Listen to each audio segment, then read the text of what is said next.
पहली लाइन ही गलत है। मूल ज्ञान समझने के बाद वो समझ ही जाता मूल ज्ञान, तो देवी देवता आते ही नहीं।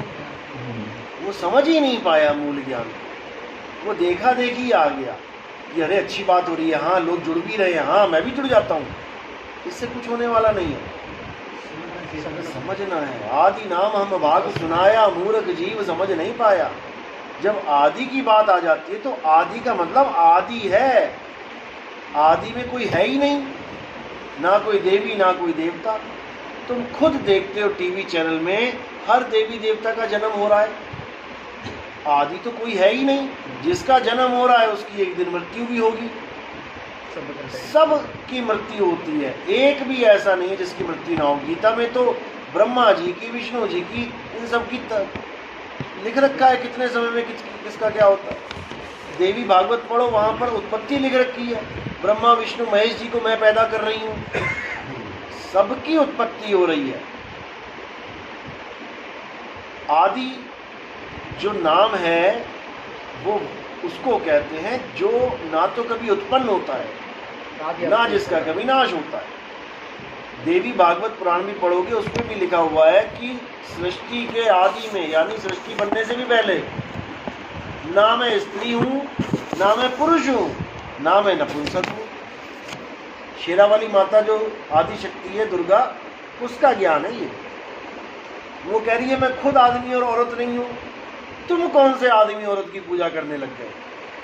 तुम आदि को जानो। आदि सच, जुगाद सच, है भी सच, नानक होसी भी सच। ये काया ही झूठ है। आदमी औरत नपुंसक, ये जो काया है ये झूठ है। झूठ को ओढ़ के जब कोई लीला होती है और तुम झूठ की पूजा करने लग जाओ तो तुम कभी सत्पुरुष नहीं हो सकते, तुम कभी सत्संगी नहीं हो सकते। झूठ क्या है? शरीर। शरीर का काम केवल इतना है कि लीला करना और एक दिन ढेरी हो जाना। पूजा उसकी होनी चाहिए जो आदि है। आदि अंत एक अवतारा, आदि अंत एको अवतारा, सोई गुरु समझो हमारा। उसकी पूजा करनी है। वो आदि पुरुष कौन है? वो आत्मदेव। हमारे यहाँ गुरु की पूजा होती है गुरु को आत्मा समझ के, काया समझ के नहीं होती। काया समझ के जो करता है वो खुद ही अज्ञानी है। काया का तो खंडन किया जा रहा है, लेकिन ज्ञान गुरु काया के माध्यम से जो ज्ञान दे रहा है, इसलिए ज्ञान की पूजा होती है। नहीं तो शरीरों की हमारे यहाँ खंडन है, पूजा नहीं है। हमारे कई लोग कहते हैं दीवार पे फोटो लगा ले जी। दीवार पे तो रिश्तेदारों की फोटो लगी है, हमारी भी लगा ले। लेकिन तू रिश्तेदारों के फोटो के आगे धूप करता है क्या? अगरबत्ती करता है क्या? नहीं करता है। तो फिर गुरु की फोटो के आगे क्यों कर रहा है? जबकि दोनों फोटो निर्जीव हैं। गुरु के आगे कर रहा है, जीवित गुरु के आगे समझ में आता है क्योंकि आत्मा प्रेजेंट है। 4 सवाल पूछोगे जवाब दे दूंगा। तुम फोटो से भी सवाल पूछ के देखो एक जरा, देगी क्या? तो पूजनीय नहीं है वो, क्योंकि वहां पे आत्मा नहीं है। बस इसी को समझना है, वो जड़ है। अगर उसमें आत्मा होती तो फोटो में ही बोल बोल के पूछ रही होती, तुमने जवाब दे रही होती। लेकिन नहीं हो रहा है ऐसा, इसलिए वो एक संकेत मात्र है कि हाँ भाई कौन सा गुरु धारण किया है, वो है गुरु जी। वो भी अज्ञानी के लिए कह रहे हो वो है गुरु जी, जबकि तुम जानते हो कि कौन है हमारा गुरु?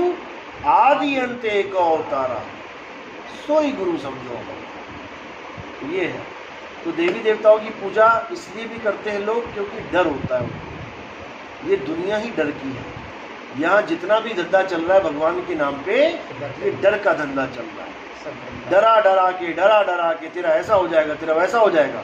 और जो ये बोल रहा है तेरा ऐसा हो जाएगा वैसा हो जाएगा, उसको ये नहीं पता मैं खुद जेल जाने वाला हूँ। वो खुद ही जेल पहुंच जा रहे हैं जो तुम्हें डरा रहे हैं। काल भगवान से डराने वाले खुद ही काल की जेल में बैठे हुए हैं। तुम्हें डरा डरा के पैसा ले लिया, तेरा नाम गंड हो गया, लगा 2100 की चोट, तेरा ऐसा वैसा हो गया, चल पाठ करवा। जो काल से डराते थे वो खुद ही काल की जेल में बैठे। तो ऐसा भी होता है। 3 लोग जेल है, ये सारा जेल ही है, जेल में बैठे हुए हैं। साहब उनकी मनोकामना भी तो देवी देवताओं से पूरी हो जाती है। मनोकामना कोई देवी देवता पूरी नहीं करता। गीता पढ़ो, गीता में लिखा है कि कोई भी देवी देवता तब तक वो फल नहीं दे सकता जब तक मैं उसको आगे न दे दूं। 7वां अध्याय पढ़ो। मूर्ख हैं वो लोग, अज्ञानी अल्पबुद्धि हैं वो लोग, 7वें अध्याय गीता में, जो देवी देवताओं की शरण में जाते हैं। देवी देवता अगर किसी की इच्छा की पूर्ति भी करते हैं तो मेरे कारण करते हैं, यानी असल में वो वस्तु मैं दे रहा हूँ। जैसे ग्राम प्रधान है कोई किसी गांव का, अगर ग्राम प्रधान घर घर में लैट्रिन बाथरूम बना रहा है तो इसका मतलब ये नहीं कि वो बना रहा है, वो तुम्हें पैसा दे रहा है। इसका मतलब है कि उसके पास कहीं से आ रहा है। अब जहाँ से आ रहा है तुम उसको तो जान नहीं रहे हो, तुम ग्राम प्रधान को ही भगवान मान बैठे हो, तो ऐसा नहीं होगा, ये नहीं चलेगा। इसीलिए उनको अल्प बुद्धि कहा है। अल्प बुद्धि यानी छोटी बुद्धि, निर्बुद्धि नहीं कहा कि बुद्धि है ही नहीं। बुद्धि है तभी तो पूजा कर रहा है वो, इतना तो उसको पता है भगवान की पूजा करनी चाहिए, लेकिन इतना नहीं समझ में आ रहा कि भगवान है कौन, वो देवी देवताओं को भगवान मान बैठा है। तो इसी प्रकार भगवान सबके लिए कार्य करेंगे। हाँ, इसी को समझना। तो और भी कारण है देवी देवताओं को पूजने का कि मूल ज्ञान समझ लिया, लेकिन घर वाले कंपेल कर रहे हैं, प्रेशर दे रहे हैं बार बार कि ठीक है तूने गुरु बना लिया, अब ये थोड़ी नहीं अपने पूर्वजों को छोड़ देंगे, क्योंकि वो देवी देवताओं को पूर्वज मान बैठे हैं अपने, जबकि ऐसा नहीं है। देवी देवताओं को छोड़ने का कोई आज नहीं बताया जा रहा है कि आज पहली बार बताया जा रहा है। कृष्ण जी ने भी देवी देवता छुड़वाए थे द्वापर युग में। द्वापर युग में भी देवी देवता छुड़वाने का आगाज हो चुका था, लेकिन वहाँ के लोग तो समझ गए थे, देवी देवता को छोड़ के गोवर्धन पूजा में लग गए, पहाड़ पूजने लग गए। लेकिन जब युग पलटा, कलयुग आया, तो उस ज्ञान को समाप्त कर दिया गया, छुपा दिया गया, और दोबारा से लोगों को देवी देवताओं की पूजा कराने में लगा दिया गया, केवल और केवल इसलिए कि पेट पूजा हो सके। क्योंकि आत्मज्ञान में गल्ला नहीं लगता है, आत्मज्ञान में कोई गल्ला नहीं लगता है कि आत्मदेव की पूजा करो और 10 रुपया चढ़ा दो। आत्मदेव को 10 रुपये की क्या जरूरत है? देवी देवताओं के ज्ञान में गल्ला लगता है। ये राम जी हैं, इन पे 10 रुपया चढ़ाना है, ये हनुमान जी हैं, यहाँ 50 रुपये चढ़ाना है, ये शंकर जी हैं, ये शनिदेव महाराज हैं, ये वरुण महाराज हैं, ये फलाने हैं, वहाँ गल्ला लगता है। इसलिए देवी देवताओं की पूजा दोबारा से स्टार्ट हो गई, डरा डरा के कि तुम्हारे घर में बच्चे मर जाएंगे, ऐसा एक्सीडेंट हो जाएगा, ऐसा हो जाएगा, वैसा हो जाएगा, भगवान रुष्ट हो गए तो बेचारा आदमी क्या करे, डर के मारे पूजा कर रहा है। आज भी आप देखोगे तो सब डर के मारे ही लगे हुए हैं, केवल डर के मारे, और भजन भी गा रहे हैं, मेरा भोला ना माने, भोले को कैसे मनाऊं रे। अरे भोला थोड़ी रुष्ट हो गया किसी से, भोला अपनी भक्ति कर रहा है।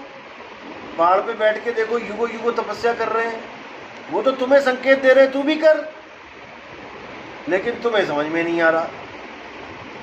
हर देवी देवता भक्ति करता है। विष्णु जी देखो, कमल पकड़ा हुआ है, शेषनाग पे बैठे हैं और आंखें बंद है, अपना भक्ति में लीन है। ब्रह्मा जी कमल के ऊपर बैठे हैं, आंखें बंद है, भक्ति में लीन है। गोरखनाथ जी भक्ति में लीन है, सारे भक्ति में लीन है। ये आदमी है जो किसी भक्ति में लीन नहीं है, ये दौड़ दौड़ दौड़ धूप में लीन है। इतने इतने देवी देवताओं के यहाँ जा रहा है और आते आते एक्सीडेंट हो जा रहा है, कभी कहीं कभी कहीं। अभी जो ट्रेन हादसा हुआ, कितना बड़ा हादसा हुआ, वो सामने फोटो में छोटा सा मंदिर दिख रहा है, मंदिर के सामने इतने लोग चले गए, मंदिर के भगवान के सामने इतने लोग चले गए। क्यों मदद नहीं हो पा रही है? क्योंकि भगवान ने कभी कहा ही नहीं क्यों भटक इधर उधर। आप ग्रंथ पढ़ के देखो, हमारे हिंदू धर्म के ग्रंथ पढ़ के देखो, उसमें ये लिखा है कि भैया तू आत्मज्ञान को प्राप्त कर। आत्मज्ञान को प्राप्त करने के लिए तुझे कहीं जाने की जरूरत नहीं है। कौन से मंदिर मस्जिद गुरुद्वारे जाना है? अपने घट में विराजमान भगवान को तुमने ध्याना है। अब बस तुम्हें घट का ज्ञान होना चाहिए कि मेरा गुरु कौन से घट से मुझे जोड़ रहा है। जैसे तुम्हें पता है कि कोई होटल है, कमरे ही कमरे हैं सारे, लेकिन तुम जिससे मिलने जा रहे हो वो कौन सा कमरा है, तुम्हें ये ज्ञान होना चाहिए। कमरे तो सारे हैं वहाँ पे, तो किसी में भी घुस जाओगे क्या? तुम्हें कमरे का ज्ञान होना चाहिए। इसी प्रकार हमारे पास भी घट कई हैं, तन घट, मन घट, आत्म घट। अब तीनों में से इसी को तीन कुटियां कह देते हैं। अब इनमें से कहाँ जाना है, ये घट कहाँ कहाँ है, जब तुम्हें पता लग जाएगा तो तुम खुद ही दो को छोड़ के तीसरे में चले जाओगे। जिसको घट ये शरीर लगता है वो कबीर साहब की वाणियों को शरीर के साथ जोड़ देगा कि घट घट मेरा साइयां, कि देखो कबीर साहब कह रहे हैं कि तेरी काया में भगवान है, तेरे काया में परमात्मा है, वो काया से जोड़ देगा। और जो मन का गुलाम है वो घट को मन से जोड़ देगा कि देखो कबीर साहब कह रहे हैं घट घट मेरा साइयां, हर घट में जोत जगी है वो है साइयां। अब उसने मन घट से जोड़ दिया। अब जो तीसरा घट है वो आत्म घट, वो इन दोनों घट से न्यारा है, तन और मन दोनों से न्यारा। जानेगा कोई जाननहारा। अब वो घट है तीसरा घट जिसको आत्म घट कहते हैं। उस आत्म घट में परमात्मा विराजमान है। साहिब कहते हैं संतो तन खोजा मन पाया। तन घट में मन घट विराजमान है और आत्म घट में परमात्म विराजमान है। इसलिए बोला जब लगना चीनोगे आत्म तब लगना मिली है परमात्म। बस यही समझना है। इसको समझ लिया तो सब बढ़िया हो जाएगा।